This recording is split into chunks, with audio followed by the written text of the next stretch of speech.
Hello, Rick Clunn here. We're going back in time again. This issue of BassMaster magazine is to March, April 1971. Um, the front picture is actually just provokes to me back when all the boats were different and they were just, we were converting old style aluminum boats and things into a bass boat, okay? Because there was a few people starting to make a bass boat. The little pointed nose Skeeter was the first one I ever remember. But that's also the time frame during this late 60s and 70s that I was in the Pasadena Bass Club.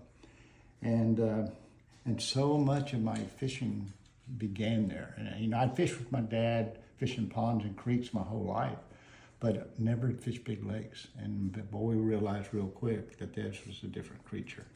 And the Pasadena Bass Club is really what accelerated my learning.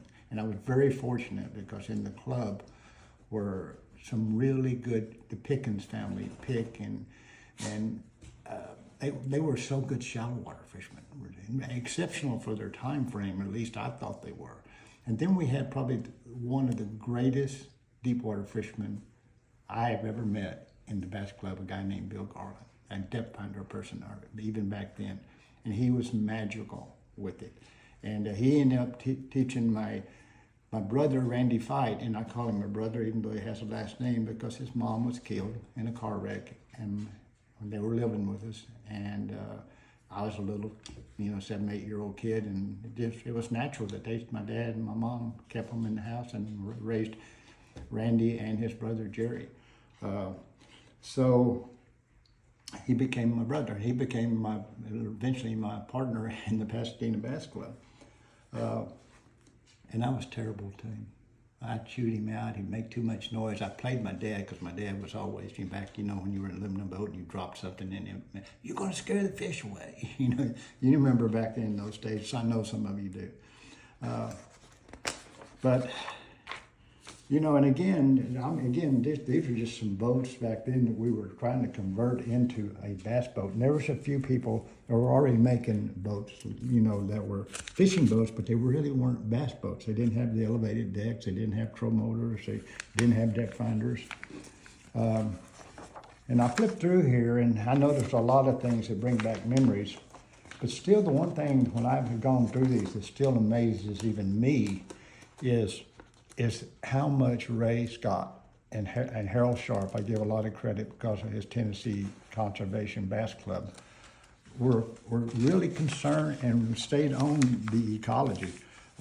Rich Gresham here, this is kind of a neat article because a lot of this doesn't seem to have to do with fishing, but you got to realize, I do now, that fishermen were the eyes on the water and turning in polluters and stuff. And this article was about fire ants, when fire ants first came to this country and how they, just spread. And they were killing children, and at least that's what you felt, when you had an article about them, that you don't step on them, they'll come up you and they'll eat your legs and you have them all over you. And anyway, so they came out with stuff to wipe out the fire ants, which didn't work. It wiped out about everything else. It affected, I'm not going to mention the name of the products here that they were using, but they were, industrial strength poisons that they were trying to kill the fire ants. And it ended up wiping out the ecosystems of small plants and animals and creatures. And the fire ants, and during that time frame, they expanded their area by 11 million acres, even though we were pouring poisons on them. But my point here is we still have to be the watchdogs, the fishermen do. And that's what Ray and Harold Sharp really realized. We became the watchdogs on pollution. This is kind of a neat article, stream bass fishing. Because Dad and I, like I said earlier, we didn't fish big lakes. We didn't have a boat. We waded down streams. We fished every pond that we could trespass over and jump a fence and go fish. And so that's the way we kind of, and we really were, my dad was an excellent fisherman when it came to small bodies of water. But eventually, like I said earlier, we found out fishing Sam Rayburn the first time, a gigantic impoundment in East Texas, that was a different creature. And so, you know, but still, this was such an important era in fishing, and it still is. It still is today. You know, one of Melissa's and I's favorite trip was a young kid back then named Cody Huff, who's become an elite, very good elite angler. But he would take us pond fishing. And he knew about every farmer's pond in the county and in the adjoining counties. And we'd get in his truck and we'd go through and he'd unlock a gate and we'd go to this a big pond, and he'd know it and say, okay, fish with this, blah, blah. And then if that wasn't working, he'd say, well, I know another pond over here about 3 miles away. And we'd go through more gates and more pastures and go to another pond. And we'd end up just running ponds all over the, you know, Missouri, southeast Missouri. And it was fun. It was fun, and it still is. And I really, you know, now I live back on the creek. It's kind of, part of that's kind of gone full circles, because that's where I started with my dad, wading behind him in my underwear, maybe, and watching him throw a red and white Lucky 13 in the creek. And it's such a great memory. And even now, I watch River and Melissa go down, wading down the creek, not in their underwear, but in pants. And they would fly fish one minute and spin and reel fish the next and pick up rocks the next. But it's just, it was an incredible world and a place to still stay connected to a very sane part of nature. And again, these are just guides and all the little lures and spinning rods and stuff you used. And that was, again, you know, fishing. Most of those creeks I fished were in southeast Oklahoma and the Kiamish Mountains, Jack Fork Creek, and a lot of those areas that somebody in Oklahoma would recognize. And then here is the buggy whip rods, the fly rods. They were still in bass fishing, and you rarely see them anymore. I did see one here up on the Lake St. Clair, a guy fly fishing here a couple of years ago when I was practicing in a tournament, and it just brought back so many memories. And Melissa has become very, very fond of fishing, fly fishing. You know, we do that for trout a lot, but we do it in the creek. But back then, my favorite things I used to do, and my mother was so understanding, and I every day I appreciate more and more how understanding she was, because I could come in muddy up to my nose, you know. She'd just go, all right, strip down out there in the garage and come in, leave all your muddy clothes out there. But I still, before I'd go to school a lot in mornings, I would get up, ride my bike back to Rice Reservoir behind our subdivision in Fairmont Park, LaPorte, Texas, and I would fly fish in the morning. I'd be waiting. And all of a sudden I'd hear her, this was before school started, and all of a sudden I'd hear her honking. That meant, okay, Rick, get out of here. And I'd run back to the car. She'd have a whole new set of clothes for me. I'd put my fly rod, break it down, leave my bicycle hidden in the weeds, and she'd drive me to the principal's office at school. And I'd change in the principal's office, in the other clothes, and go to school. And I was still fishing like a popping bug, and I can still remember, you know, out there about waist deep, and they'd hit that popping bug. And, you know, back then I don't know how big. To me, it was big, 3 or 4 pound bass, and they'd be swimming between your legs and your fly rods everywhere. And I never used one correctly. A lot of people, you know, strip the line when they're fighting them through their hands. Well, I was putting it in my mouth. That's the way I fought them. But it's still, it was just neat to see this article that still recognized, you know, fly rods, because most of us nowadays, you know, we use some big casting rods, and I did plenty of this, you know, trying to get my fly rod out of the deal. I actually eventually got me an inner tube like this guy here does, and those rice reservoirs behind our house where I spent many hours in them fishing for bass in every way I could catch them. Sometimes I even used Viennese sausage to catch them. I couldn't catch the grasshoppers, so I used Viennese sausage.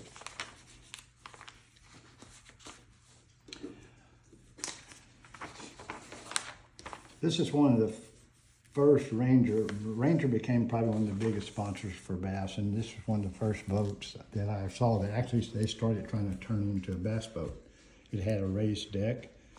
You see, it had a Chrysler engine. A lot of you probably have never seen a Chrysler engine, but it's got that hand-operated troll motor up front. It was just slowly now I'm reliving the evolution of all this, and I really do appreciate too a lot of y'all's comments, because I noticed y'all pointed out on that there's anchors on one of you. Y'all pointing out things that I don't see, but I see, but I don't read. But those anchors were on the front of the boat, and you let it down, and you'd roll it up before you take off, and you would hope when you were running through rough water the thing didn't disengage itself and let the anchor down when you're running, back then 30, 40 miles an hour.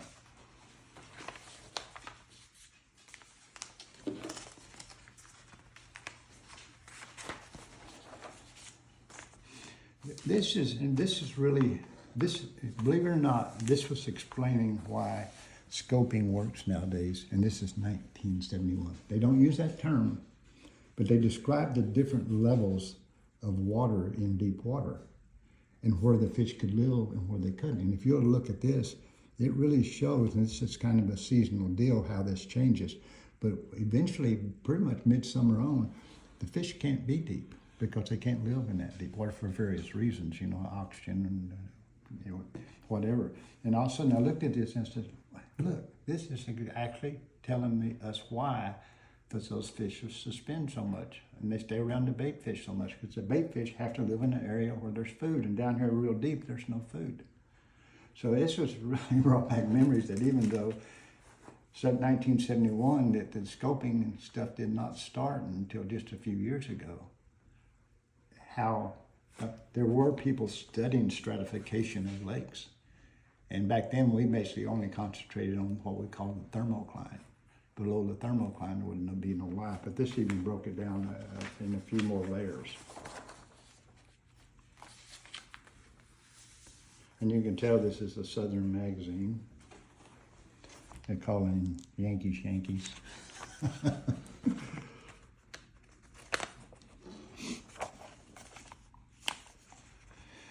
There's flip-tail worms came after the cream. Tom Mann's jelly worms came after that, sometime after that. I remember when the Tom Mann jelly worm guy came to our bass club and gave us the first jelly worms.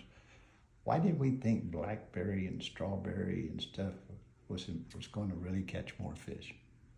Because he had everberry color in there, and I don't know that he proclaimed that's why they tasted like, but that was just his little marketing way. And again, here's another environmental article. It's, conservation was such an important thing to bass fishing. But again, who are the watchdogs? Harold Sharp and his bass club in Tennessee, I kind of started it, but then the Bass Nations, which has been so important to BASS over the years, that was one of their main things. They became the watchdogs. They would get samples where they saw stuff like this of water, samples of stuff coming out of like that, coming into the lake, and send it into the conservation and the wildlife department. And so fishermen were really very important, even though so often me and others, we got caught up in who won the tournament. And yet there was so much more going on there than who won the tournament.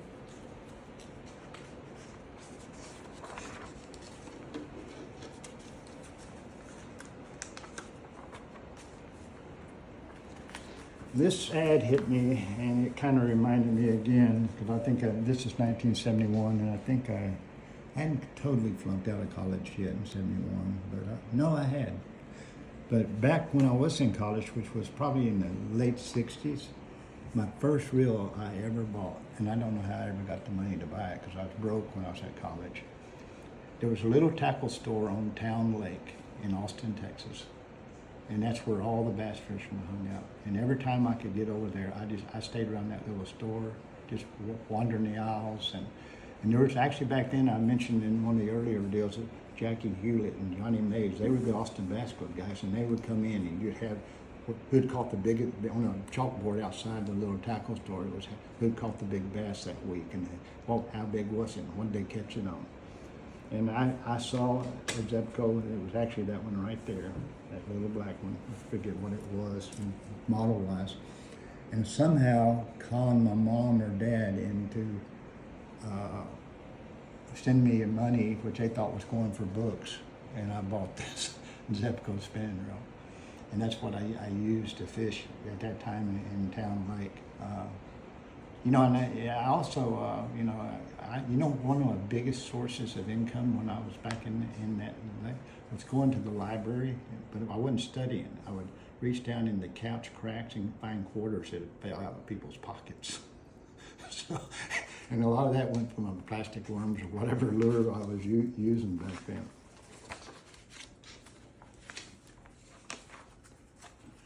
All right, and I know some of y'all, again, and here's why I followed it. And I noticed these other things I've been pointing out, but they didn't register back then. They're registering to me a lot now.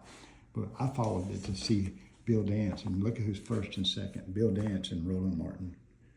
And they became what I couldn't wait to see. But here's the thing, that this party has evolved tremendously too. Back then, they talked more about who won it than how they won it. But that's okay, they became my heroes, but I so much wanted to know how they won it. And you'll see as we go through, back in time through these magazines, how they got better and better. That probably more important than who won it was how they won it. That's really what everybody wanted to know.